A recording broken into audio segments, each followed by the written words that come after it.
next up is our round panel discussion. So everybody who's on the round table for the panel, can you please come to the stage? Great. Thank you so much. Round of applause, everybody, come on.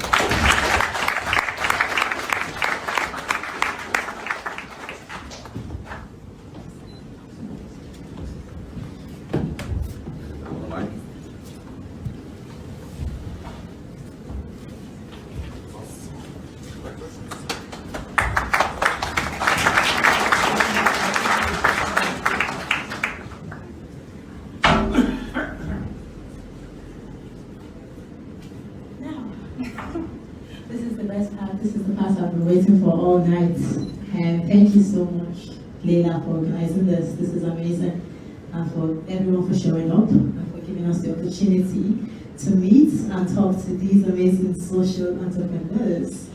My name is China. I'm from Umoja linn. We're a startup. The startup we basically help Afro-inspired designers to monetize their talent and grow their reach. And my business partner here, Meneliswa Mc Donald, she'll be moderating this panel with me, so I'll give her the mic to introduce herself. I suppose I'll give the mic. Hello everyone. As China said, so my name is Meneliswa Mc Donald and I'm also the co-founder of Umoja linn. So excited to talk to you guys today, excited to, I suppose, explore these amazing social entrepreneurs, hear what they do, find out their why, and just see how we can, I suppose, incorporate any of the learnings we might get from them into our own startups perhaps, or into the work that we do. So really excited to get chatting to them and excited to hear from you guys as well. I suppose the best part to start is with an introduction. So we can start from here. If you'd like to introduce yourself, tell us about your social enterprise, and we'll go from there. I'm Rajat. I'm the founder and the CTO of Finedeeds. I'm the guy who sits behind the computer and does all the work. So I'm the last person who should see in this kind of a setup. But yeah, thanks for having me here. Finedeeds is basically a platform which is trying to create a ripple effect of goodness. What we're trying to do is when the charities are raising funds or when the people are actually devoting their time to the charities, that is the social investment. And we are getting the returns on those social investment back to the people who are giving their money or giving their time to those charities. And the beneficiaries will no longer be hidden because you'll be getting a feedback of where your money or your time actually was spent on and how people benefited from it. And we are kind of completing that loop. That's what we do. Thank you.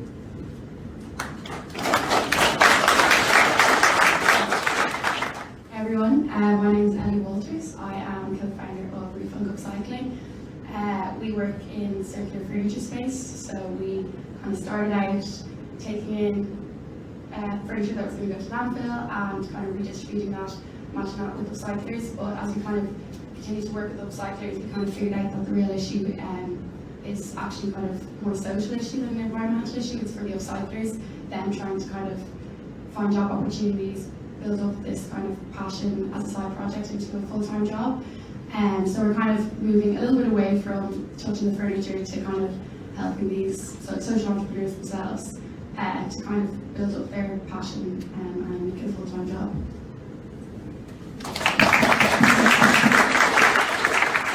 Good evening everyone, my name is Catrina Sheridan and I'm the founder of Nafasi.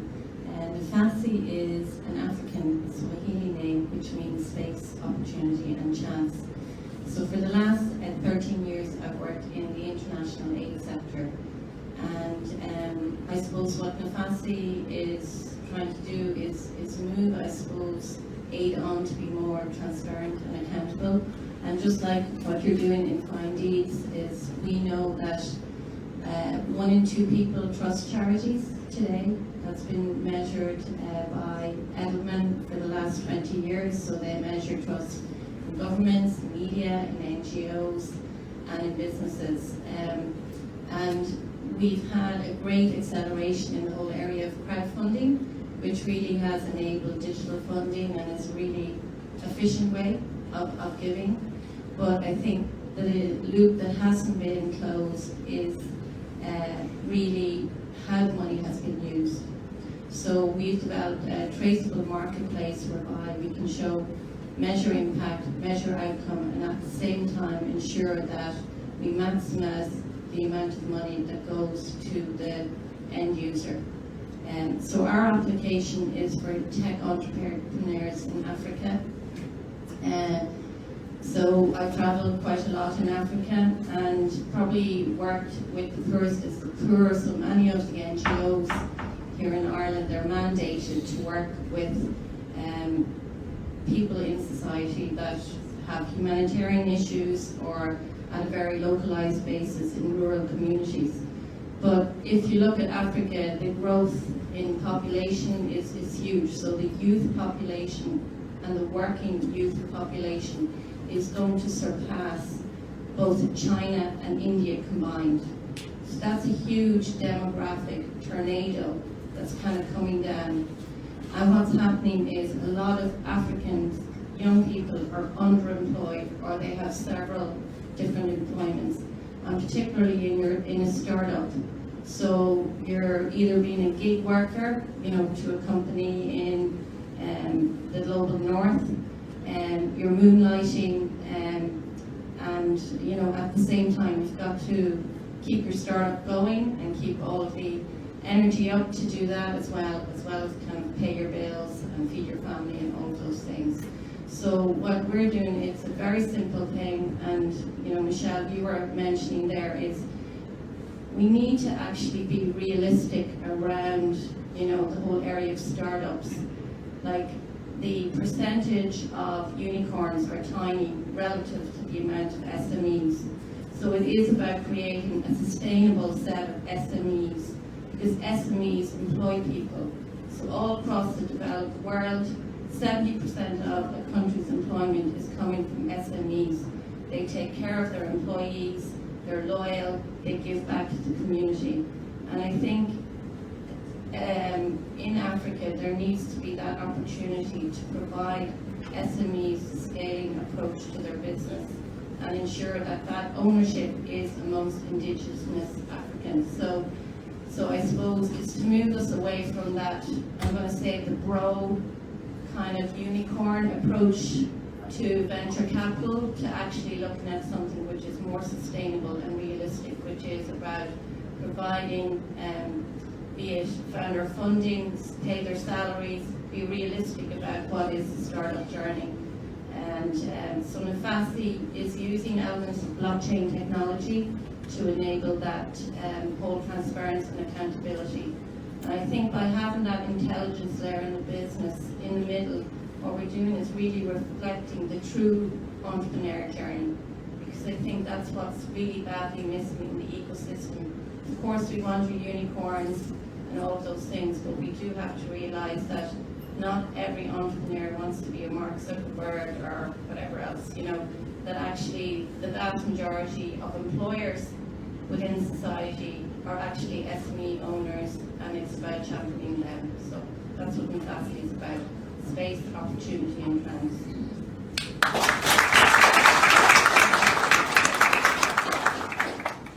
Hi everyone, I'm Leyla, Karaha, founder of KPesa and YourY.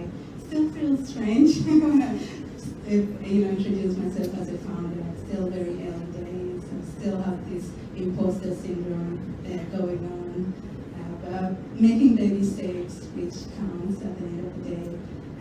KPesa, what we're trying to do, there's about 300 billion financing gap for women in small business around the world, and that's where the space we want to make an impact.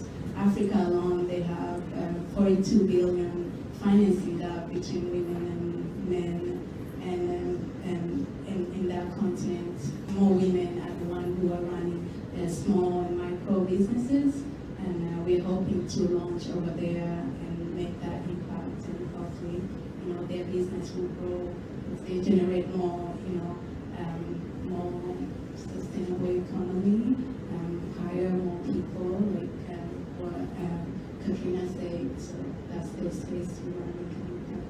Thank you.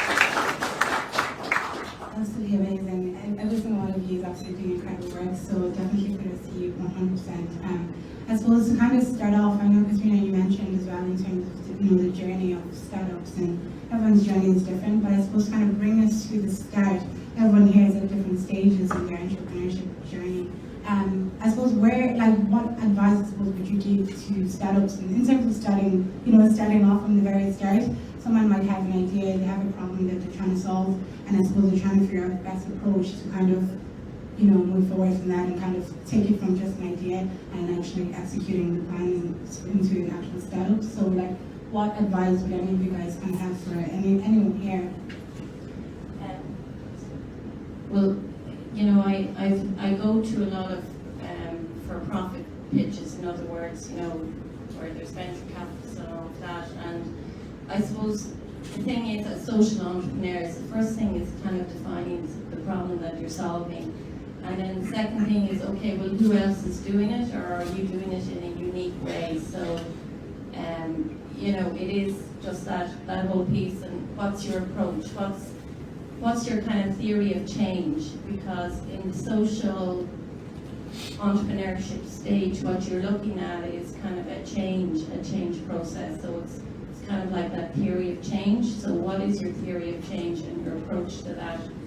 And then I think it's make sure it's a big market, and make sure that if you are a social enterprise, that you actually have a money-making part of that. So within Nafasi, we are going to have the for-profit element is we're creating what we call a transparent and accountable infrastructure, which can be used. It's a universal issue of giving money and showing how the money has been used. So I think that's kind of your own sustainability. And I suppose the other thing is we have to get away from social entrepreneurs being mom and pop things. I saw this quote recently where, if we look at the kind of macro issues that we are dealing in the world, it will be the social entrepreneurs that are addressing them. I think, we're now in a situation where it's around business, it's about saving the world. When we look at, the existential crisis of climate change, of underemployment of people, of migration. I was at a recent OECD conference and they said that, there's something like 85 million people in the world displaced today, but between climate change and economic issues and unrest and conflict and war, it will go up to a billion people. So there'll be 8 billion of us on the planet, and about 1 billion will be moving for different reasons. So, these are big kind of macro things that are coming down the track, and yeah, we shouldn't apologize for, and there's no capital, so we've got to be much more bolshy about, what kind of capital we need to develop these businesses, because again, if we want something that's scalable, it has to have a technology underpinning to it as well. So those are my thoughts. Yeah, I just like to kind of echo that, a lot of the time we're kind of called mom and pop, so we have to kind of position ourselves as startup tech businessy kind of to get any sort of recognition or anyone to take it seriously, especially kind of as for female founders. That was also kind of a challenge. So yeah, I think kind of what you were saying, position yourself as this new innovative tech startup, but on the inside you can still have your kind of impact-driven goals. And at the end of the day, why can we not make money from and also make good positive social and environmental impact? So yeah, I think especially in Dublin as well, it's quite difficult. I think the ecosystem is very designed for B2B tech SaaS, and a lot of the accelerator programs and stuff won't really take B2C kind of social impact innovation seriously. So it's probably people in this room that are going to change that. But yeah, that's kind of my thought process on it. I'll talk about the challenges, probably what my co-panel said, but I'll be explaining on one of the challenges. When you come up with an idea, or you see a problem that needs to be solved, you need to identify whether that is your problem alone, or are there a significant number of people who are actually impacted by it. So that's your research part. Be very thorough with that research, because you might have a brilliant idea in your head, but it has no marketplace. So that's one of the key things. Define the problem and validate that. The second thing is find a co-founder, a team who can work with you on that idea, because you alone will not be able to take the ship through the whole journey. So you have to find a co-founder. There are lots of lows and highs in that journey of entrepreneurship. So someone who's steady. Some days it's you who is kind of feeling low.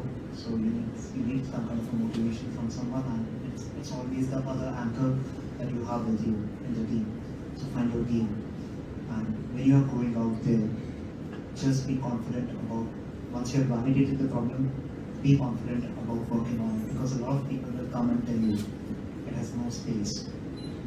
But you can always go back and say that we have a research backing it. We have validated that idea. There are people who need this. So that's my conclusion. Amazing. Like, I definitely agree with your points about capital and positioning yourself as a tech startup. Like, if we've learned anything from from Umoja, that's definitely the thing. And interesting enough, I was speaking to a friend of mine last week, and she has this amazing idea for this. I can't see the idea, but it's an amazing idea, and it's also social led, so it's like social entrepreneurship, right? And she was like, I don't even care, actually, I just want to know how to start, right? Like, I don't want to make money off this. I've got a full-time job. I don't care about the money. I just want to start this because so many people need it. And I had to be like, no. Like, just from my experience, that's the worst thing to do. To be like, oh, now I don't need to make money off this. It's a passion. It's this. It's that. Because that's well and good. That's all well and good. But you need money to scale your idea, to grow your idea. And if you go with that mindset of, oh, nah, it's just passion, you'll get stuck somewhere. And Leyla, it's interesting what you said about imposter syndrome. Yeah. Like, it's something that will always be a constant for me anyways. But if you want to share how you, I suppose, push through it, or how you overcome it on a day-to-day or weekly or monthly or daily basis. I think for women, the majority, because I speak to a lot of women founders, and they are going through the same thing. I think it's just because we face so many discrimination as women, from age to gender to race. So when you have all of that combined, it takes a toll on your confidence, and we don't realize it until when we're trying to do something, and that confidence. Sometimes, when I work with men and I watch them, I observe them, and sometimes they will be speaking about a topic they know nothing about, but with so much confidence, even they live. And then when a woman is speaking on a topic that she knows a lot about it, but she has this insecurity. So we can learn so much from men about, where they get this confidence from and, apply it in us. But it's it's a big issue, confidence, and like we have to work ourselves, and as founders, like our mentor, we have to work on our confidence first before we even launch something that I had to work. It took me like 2 years to put KPesa out there, and because I had to work on myself first. And it's rough. So you really need to be confident to put yourself out there. Yeah, it's amazing what you said there. When you watch the men, and when you speak, they're like, nah, like, I know what I'm saying. They're like, what is this? So like, one thing definitely, like, if I'm to say that helps me is I make sure I have a female mentor and a male mentor. So like, if I'm having problems with the whole imposter syndrome or doubting myself, and I talk to the male mentor, he's like, that's not like, this is what you should say, this is what you should do, this is what. I'm just like, wow, like there's so much like to actually learn from just watching them, So I definitely agree with you, And like, do any of you, like, do you how do you face, or how do you overcome, your imposter syndrome? I'm excited to hear.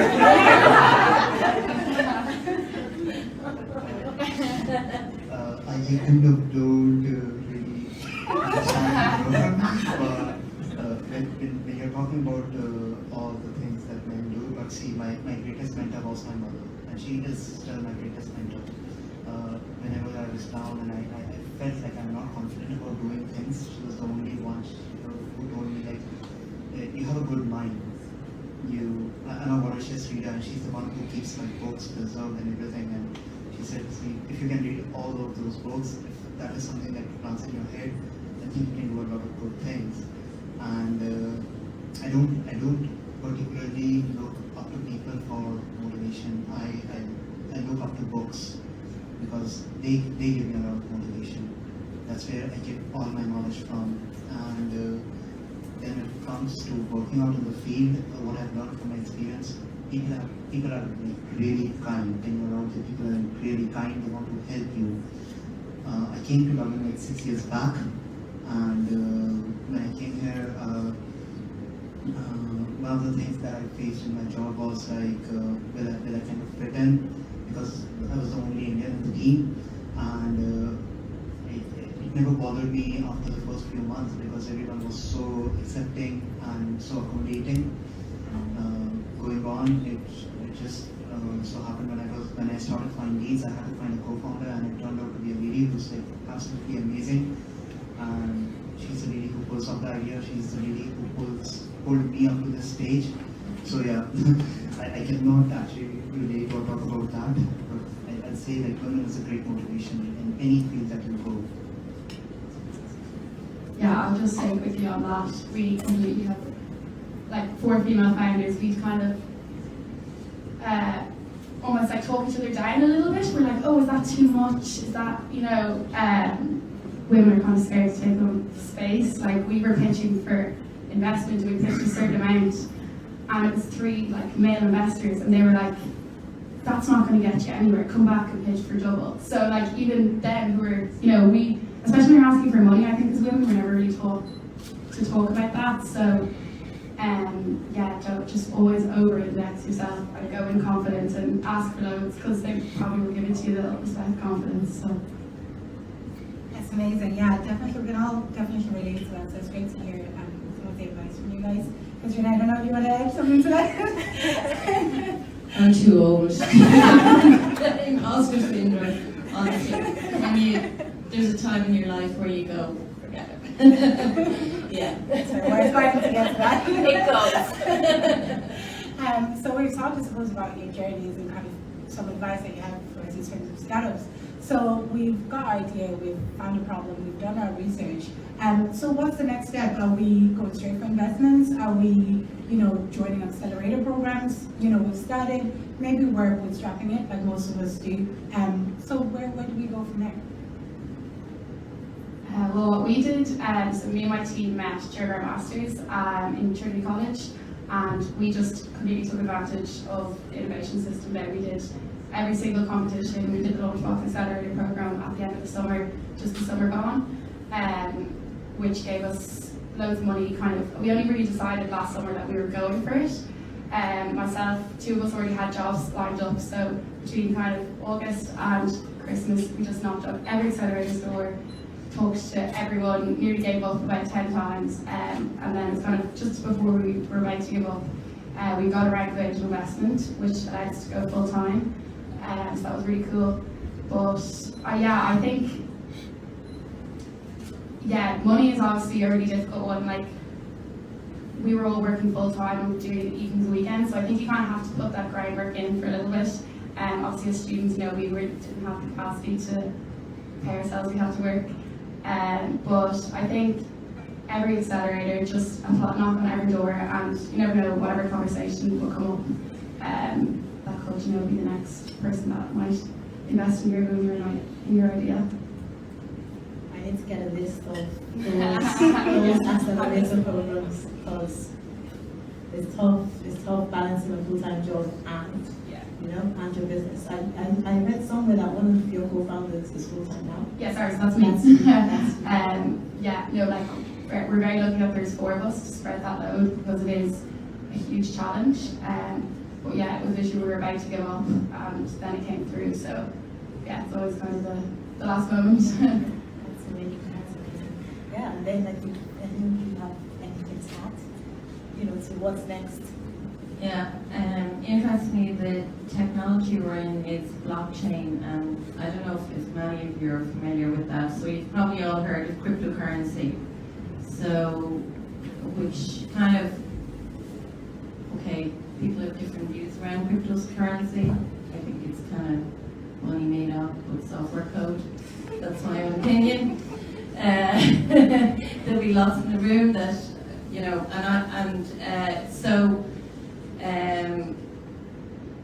but there's a huge amount of advantage of what actually blockchain technology has brought, because what it does is enable you to transfer things more securely. It enables you to have complete traceability and complete accountability, so there's proof of work. So there's a huge amount of advantages of blockchain, which I think we're still in the norming, storming stage. I do think there will be digital currencies down the line. So I suppose in summary, for me, it's around making the kind of right technology choices. So Nafasi, our tagline is where trust meets opportunity. So everything we have to do has to communicate that trust, be in line with the values of, so it's about being a value-led organization and actually delivering on the technology in a really authentic way. So that's kind of where we're at. So the technology piece is the tricky one, taking the benefits of blockchain and using it in a really mission-led approach. Yeah. And I think for us, KPesa is the team, building a team. Building a team is like one of the biggest, toughest thing for startup. And we're working on that and getting into those accelerator program. I mean that. Yeah. Just add one of the things, like there's no defined path. Once you have an idea and your idea is great enough, one of the thing is crowdfunding now. So if you go on a website and you just put in an amazing pitch deck or video which kind of explains the idea well, you prove the validation of the research behind it, and you get funds. And one of the wine brewery company recently raised kind of 250k euros by just a pitch deck. No product in market, nothing. So that's if you have time and money in your pocket, you can bootstrap an idea. Like, because I was a tech guy and I knew how to build things, and I started building the software on my own after doing the validation. If you have a co-founder or founder like that, you can actually work on that step as well. Get an idea on an MVP stage, get a first round of clients. Revenue will not count at the initial stage. If you can get clients on board, if you can prove that it is working for them, then you can go to the angels and see, we have so many users up on the platform, up and running. That's the second thing that you can do. The accelerator programs, we ourselves got lucky to be in 2 of them now. So we won the New Frontier Stage 2 and Stage 3. Then after, we got the Innovation Startup Year of the Award, which got us the Stage 3 eventually. And that kind of gives us some seed money that you would need to actually build the software or validate your idea, because all that they are asking for is an idea to start with, not an MVP, not a prototype. So a lot of countries in Europe, US have that kind of an ecosystem. Find that ecosystem, tap into that. That could be one of the progressive steps. Yeah, that's amazing. I know one thing that has kind of gone through is building a team, and another one you mentioned as well is joining those accelerated programs. We've definitely been at that age where we're joining and attending various events, looking at accelerated programs, and they're really great, like in terms of practicing your pitch and kind of makes you think as well, and go back, not necessarily to the drawing board, but just kind of explore your idea. Again, one thing that we mentioned at the start is just ensuring that the problem is not just your problem, but is an actual problem that others face out there, and so you're not just solving something that only that's only an issue or problem for yourself. Another thing that's kind of come up throughout the night is building a team and building a strong team. So obviously, as we go out and accelerate, we understand we can't do everything ourselves. Yes, I do make PRs, and we, start with passion projects, and we're accelerating and developing it more and more. So what kind of advice do you have in that growing a team? Like, where do you start? Obviously, you're going to do your research and see who might better fit in with the team, but do you have any advice in terms of how to build a good, and a strong team? And maybe with or without funding, just what advice would you have around that? I'm very lucky that I have 3 amazing co-founders as well as myself.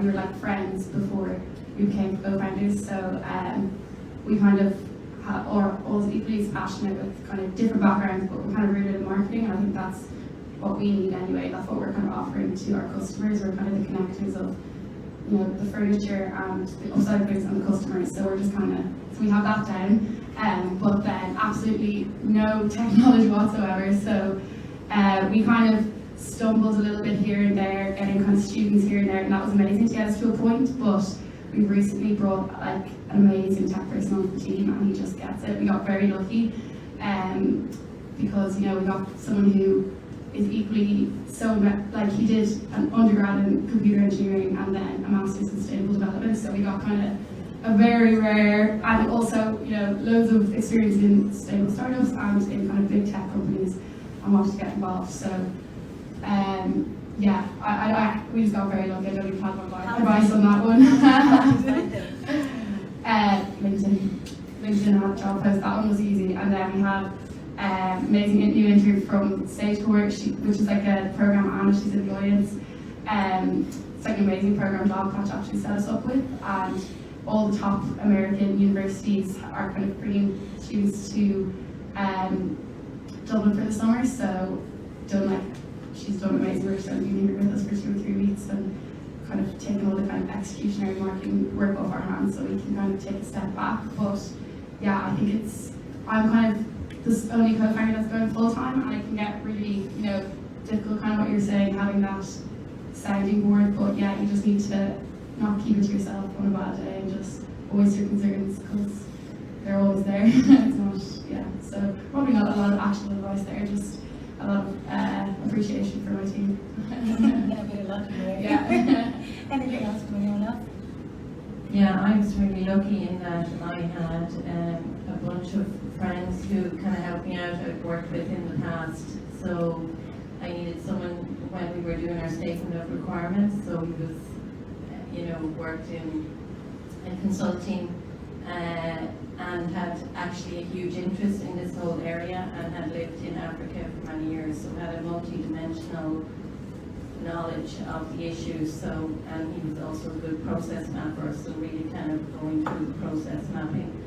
And then I had another colleague who's really good at marketing and website, and again, and then a third colleague who worked in corporate finance who was able to do the 5-year business plan. So it's really just kind of having those kind of robust processes. The technology has probably been the most challenging part,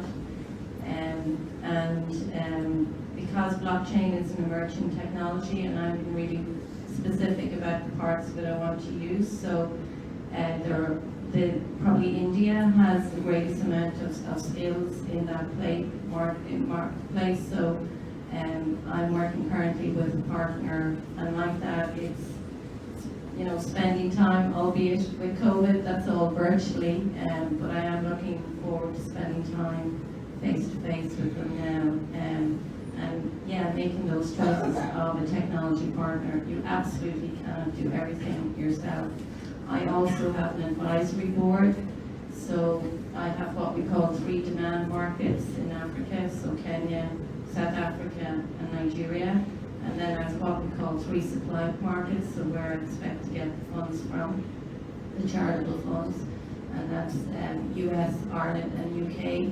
So my advisory board is kind of multi-skilled, but also multi-geographic. So just, I suppose, being mindful of, you know, where the business, where I want the organisation to go, and people again, you know, people want to be involved in and give back and help out.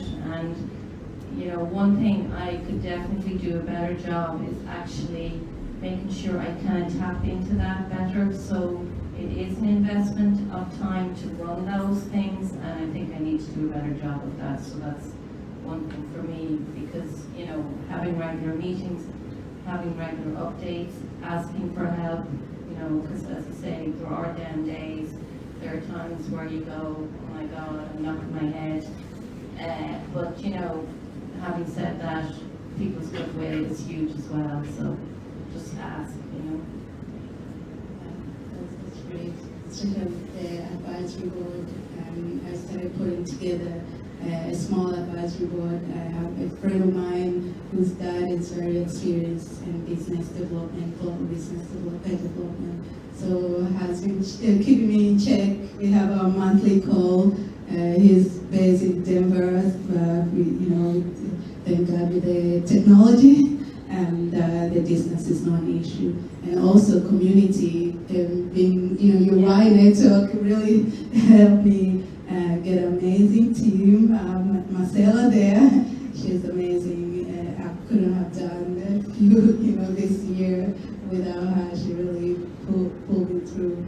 And value also, when you're building a team, you have to really be careful that your values align, you know, with the team that you bring in, because you know, you can get skills from anywhere, but to get the value, you know, aligned, it's very tough. That's why I've been very slow, very conscious to build a team, because I want to make sure I'm building the right team with the right values. Yeah, so to have that foundation right from the beginning, it's going to make things easy when we grow. Yeah, so be conscious of your values. I'll just add to it, like, so events like this, believe it or not, but when 6 years back, I met the co-founder of Finedeeds in one of the events like this. I was there listening to Food Cloud.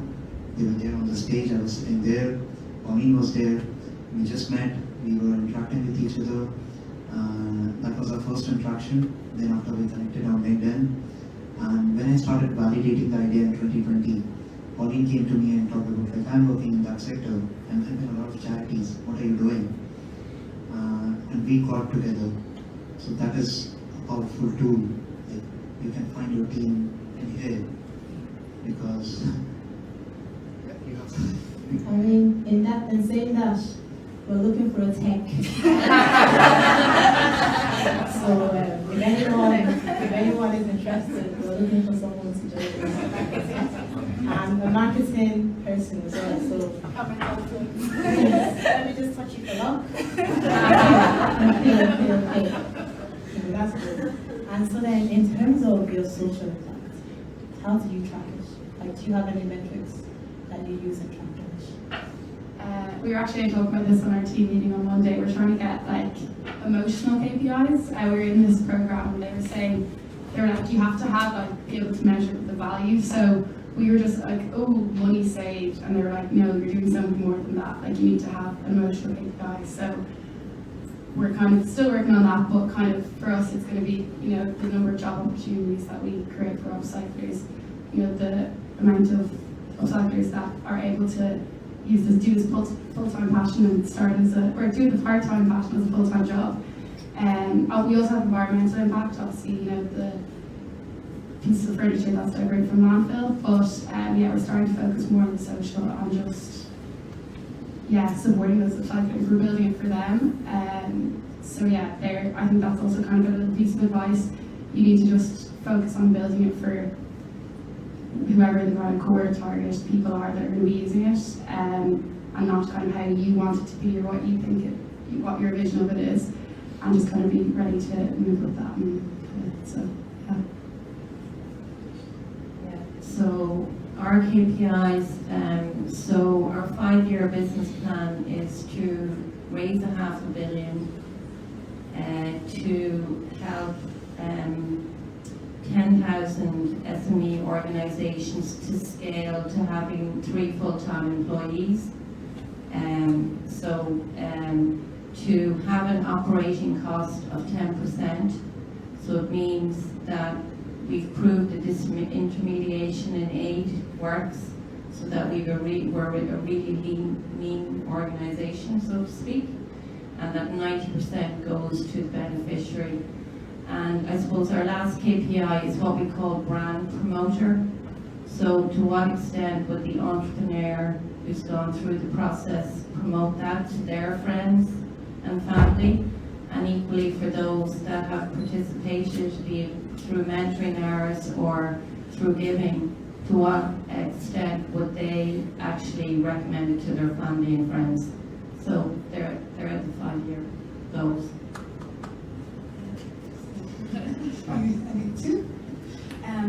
For us, we're still very early days, but our social and economic impact we'll keep an eye on that, because we want to help, like somebody, a woman who's maybe have a one-woman shop, a tailor shop, to take that from being years and years and just herself doing the tailoring to now, by having that access to finance, to be able to hire, to train and hire local unemployed youth, and her business will grow, and that kind of social impact, people, government, getting tax from her business now, because now it's coming from micro, no paying tax now to be fully registered, contribute to the economy, and also the unemployed youth now contribute to the society. Those kind of impact will be really keep an eye on measuring them. Very early days for KPesa.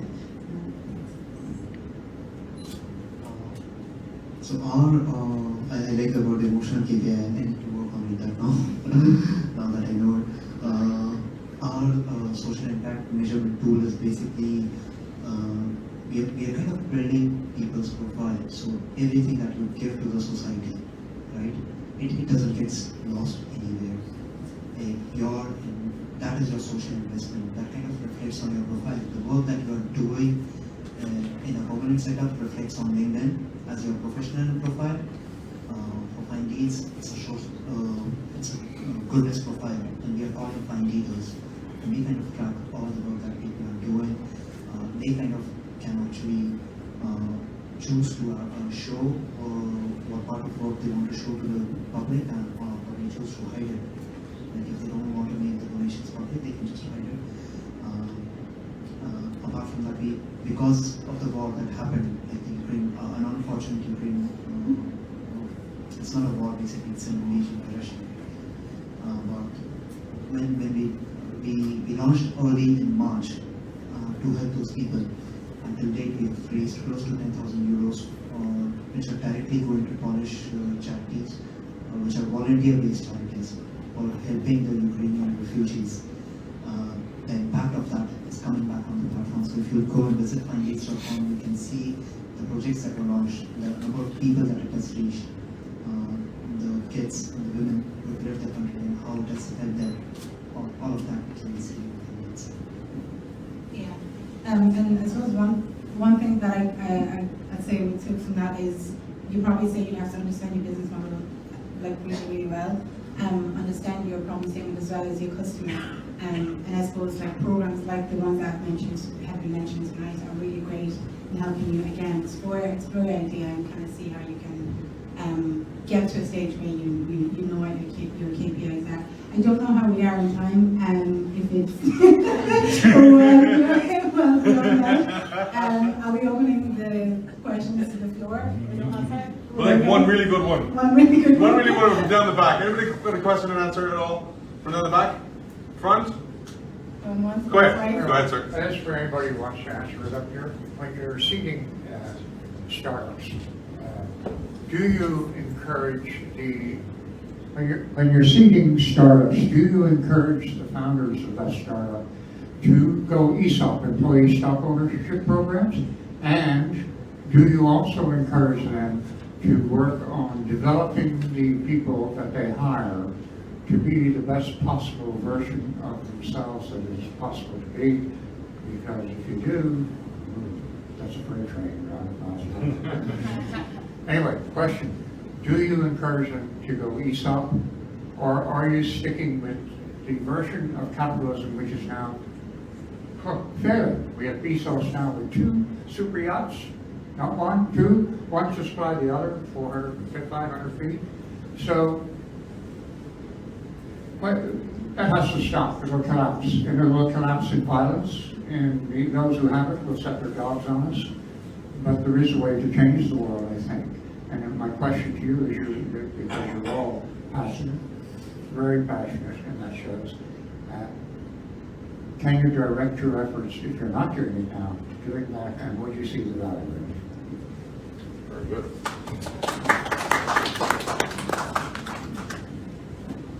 Well, absolutely. I mean, anything that, enables us not to kind of recreate what has been before. In terms of the entrepreneurs that we would help in Africa, the big thing is actually getting paid formal employment for people in those SMEs to scale. Because, there isn't startup money, there isn't that friends and family capital that is there. So I think it's just having people, having a job security. So you're probably all aware that, there are 17 goals. So back in 2015, the UN got together and created what they call 17 Sustainable Development Goals. There you go, got the. So, it's things like everyone having decent water, everyone having access to healthcare, having access to housing, having access to the digital dividend. The particular goal that I suppose Nafasi is focused on is this idea of sustainable development. So what we want is kind of the capitalist system, so to speak, is, I'm not just supporting social entrepreneurs, I'm supporting African entrepreneurs so that they have ownership of their businesses in Africa and create that sustainable SME development, okay, and just have the capital. So being full-time employed, having sustainable capital, those are kind of basic things, because in Africa, if that isn't done, you have underemployment of all these amazing talent in Africa. You have the venture capital that's going into Africa that actually is going to expats rather than indigenous African people. And so we have tech colonization, which is not in anyone's interest. So I suppose, absolutely, I think we all need to level up. And the interesting thing about, when you look to America, when you look what's happening in Ukraine, when those goals were created, the 17 goals, they said, these are universal goals. So we have a situation here in the developed world, and as we kind of go through all these various crises, so these are problems that will exist everywhere. Yeah, so I think that's where I suppose social entrepreneurs, we need to be bold and confident about saying these things. And sometimes you might feel like you're whistling in the wind, but I think it is just being really sure, because demographics, data, they're telling us that, we need more of this. And so, yeah.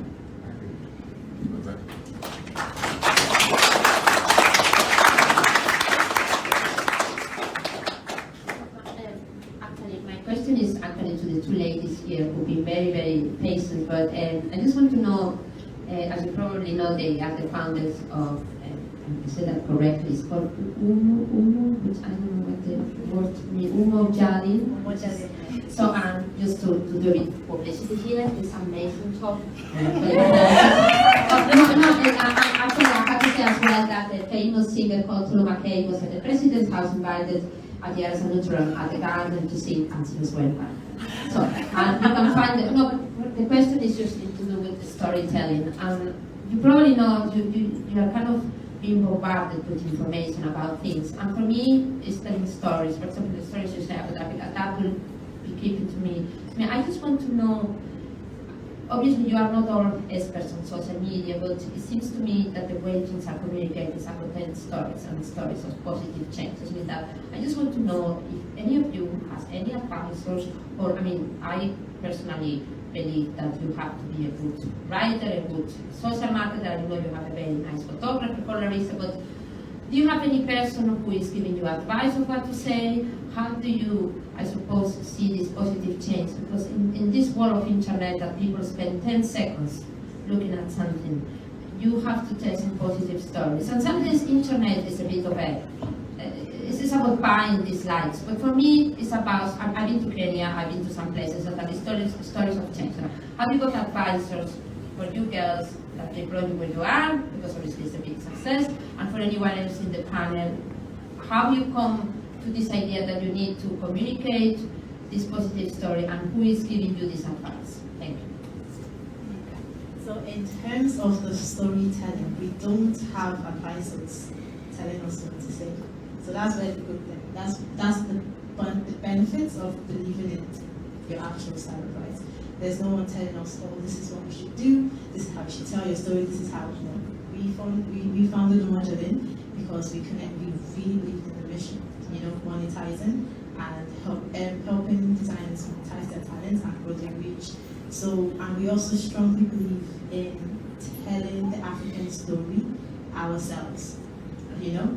So again, like the victor tells the story, right? The victor is the person who writes history and who, you know, we end up with whatever story that the winner tells.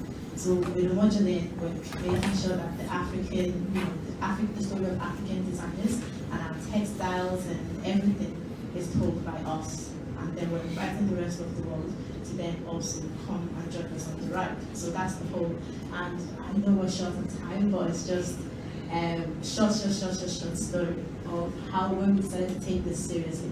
So myself and Meneliswa, we were in college and we walked past this big department store and they had this beautiful Ankara. Ankara is the name of that textile, you know, that material you're wearing, right? And they have this beautiful, like absolutely beautiful material, this dress made from that material. And you know, I'm stubborn, so I go into the department store and I'm like, oh my god, who made this? You know, like where did you get this from? And no one in the store could tell you, right? They just got the piece and it was their token, their diversity token. So that was when we were like, okay, we have to take this seriously. So we really believe in storytelling, telling it ourselves, and impacting the rest of the world to take part in it. So there's no one to say. And also just to kind of quickly add on that, so we had a good foundation in terms of our businesses, you know, and believing in the idea, and you know, we had an idea and we knew how to want it to execute it. But also you do have to put in the work in terms of, you know, going to programs like Meta has a lot of programs in terms of how you're putting your ad out there. So people that into videos now, people are likely to watch reels more than they see, you know, pictures on Instagram. So and also you might just have a better way of telling a story via reels than you would via pictures. So you do have to do a bit of research in that area as well. I suppose that kind of touches more on the marketing side of things. And just reiterate, we are looking for a marketing person. Yeah, that's against the point. But yeah, there's definitely a lot of research to be done on that. And we're still in the researching phase ourselves and learning kind of what works for our business, what works for our entire audience and our. Okay, I'm gonna wrap it up. No, you're fine. Some people look.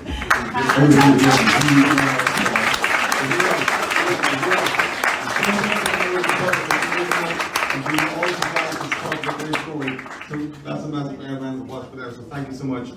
All right, so the secret after party, because basically there's no more networking, we've run out of time, which is great. The content is so good. So what I want you all to do is follow me over to the Harbour Master, which is literally just across the road. And it's over near the Lewis station, it's near Connolly station, near a bus station. So it's close to everybody. We're going to go there for, the Irish way. An hour, all right?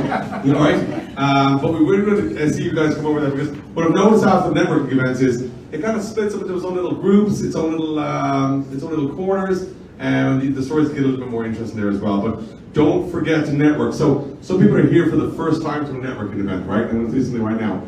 Everybody that's here paid to talk to people. So don't be afraid to go up and say hello. This is my name. This is what I do. There's no stupid ideas. Seriously, everybody here is. I've talked to everybody here tonight. Everybody's pretty high caliber. There's really cool people. Ellie's here. Anybody who's into this upcycling stuff, I'm kind of a fan of Ellie. I really tried to get into DTS this year, and it didn't work out. So I always want to give her a free place at DTS next year, you know, inshallah. So listen, come here, follow me. I'm going to be the Pied Piper, really, but bad place. But it's actually a really nice place. All right, bye-bye.